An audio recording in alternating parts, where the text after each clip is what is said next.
لیکن آج پوری دنیا کہتی ہے حسین ہمارا ہے، حسین ہمارا ہے۔ آج نظریہ امام علی مقام زندہ ہے، تو اکیلا ہے تو کھڑا ہو، یہ نہ کہا کر چھوٹی سی مسجد ہے، ایک کونا کا کھڑکاوا، مولانا تقریر کر رہے ہیں تو کیا بنے گا، ایک آواز کہیں سے گونجا کرتی ہے، پھر اس میں تاثیر میرا اللہ پیدا فرما دیا کرتا ہے، پھر اس کے اندر قوت میرا رب پیدا فرما دیا کرتا ہے، پھر اللہ اس میں تاثیر پیدا کر کے چار دانگ عالم میں پھیلا دیا کرتا ہے۔ جب آپ نماز پڑھ رہے ہوتے ہیں، جب آپ کا مصلی آباد ہوتا ہے، صلاح الدین ایوبی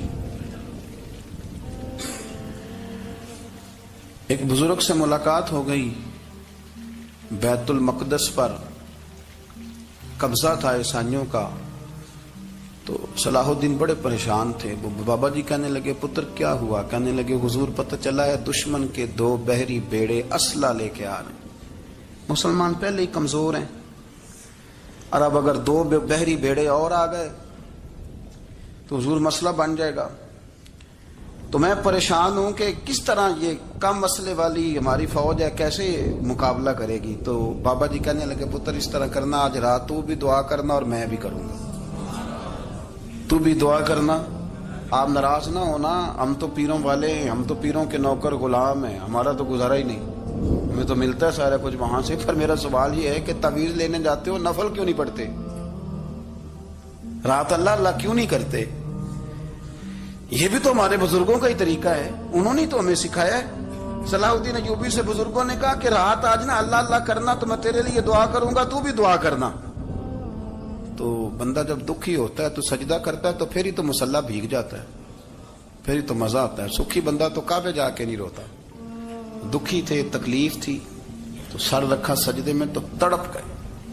اور وہ بابا جی کہتے ہیں میں مسجد آیا تو صلاح الدین چیخے مار کے رو رہا تھا اور کہہ رہا تھا مالک میں کوئی اپنی شان کے لیے تو نہیں نہ لڑ رہا، اللہ کو میں کوئی قبضوں کے لیے تو نہیں لڑ رہا، مالک تیرے لیے لڑ رہا ہوں، مجھے بے آبرو نہ کرنا، میری مدد فرمانا۔ کہتے ہیں میں آیا تھا کہ مسجد میں دعا کروں گا، پر صلاح الدین ایوبی کو روتے دیکھا تو میں لوٹ گیا۔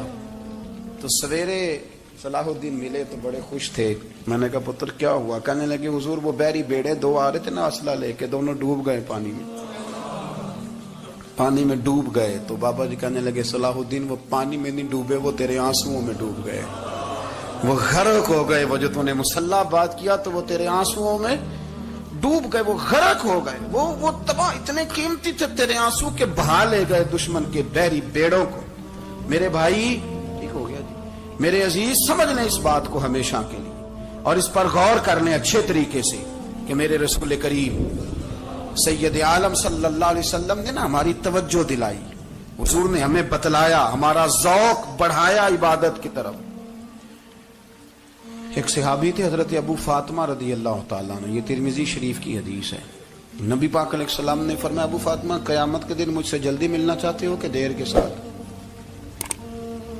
تو کہنے لگے حضور کون ہوگا جو دیر سے ملنا چاہے، ہم نے تو جان دے دی وعدہ دیدار پر۔ اعلیٰ حضرت فرماتے ہیں جان دے دی وعدہ اور نقد اپنا دام ہو ہی جائے گا۔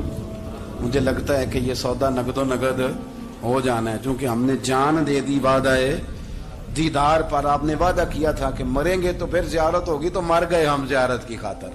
جان دے دی وعدہ دیدار پر، تو نقد اپنا دام ہو ہی جائے گا۔ اے رضا ہر کام کا ایک وقت ہے، دل کو بھی آرام ہو ہی جائے گا۔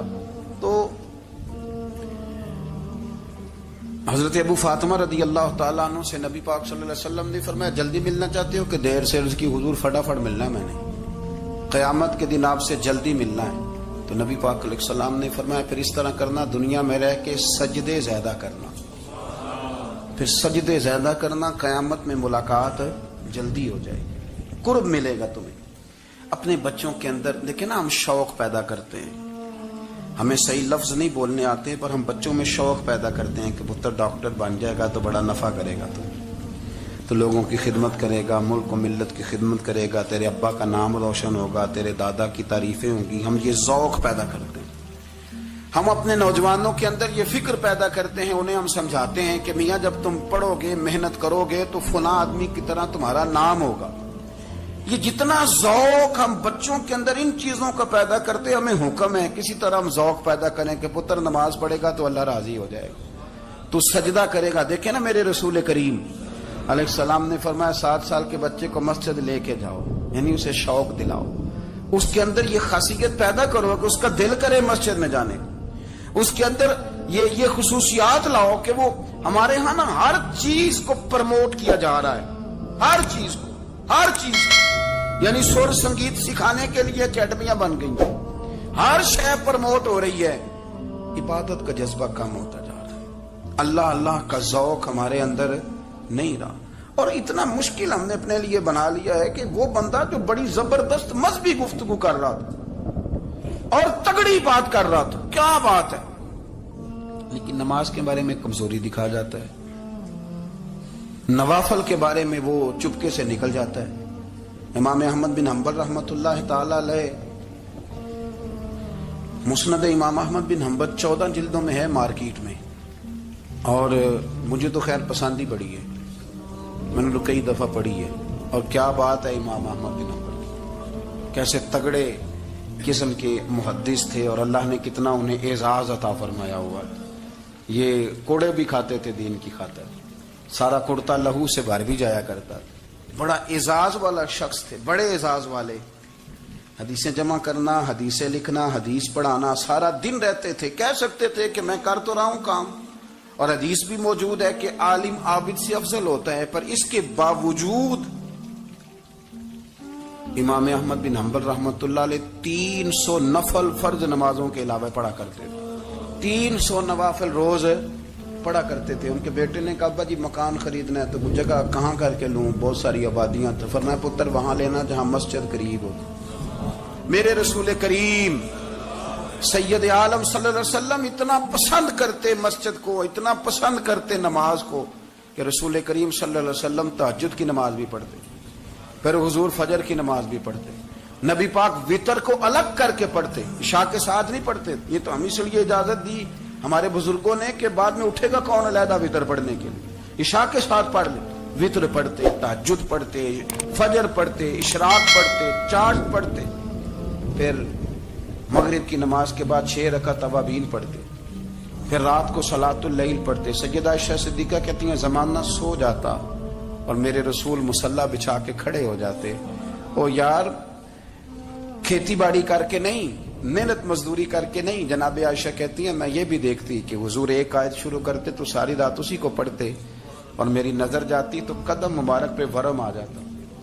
یار نماز پڑھ کے اتنی مشقت کر کے, اتنی جد و جہد کر کے ورم آ گیا, یا رسول اللہ اتنی محنت کیوں کرتے ہو؟ فرمایا افلا اکون عبدا شکورا, کیا میں اپنے رب کا شکر گزار بندہ نہ بنوں؟ صحابہ کا ذوق عبادتوں کا, ریاضتوں کا, تلاوتوں کا, طبیعت ہے ان کی. وہ ایک دوسرے کو, حضرت مولا علی شیر خدا کرم اللہ تعالی وجہہ الکریم کے زمانے میں روم کے بادشاہ نے کہا یار یہ مسلمانوں کا پتہ تو کرو, یہ آخر کیوں اتنے زیادہ مجاہد ہیں.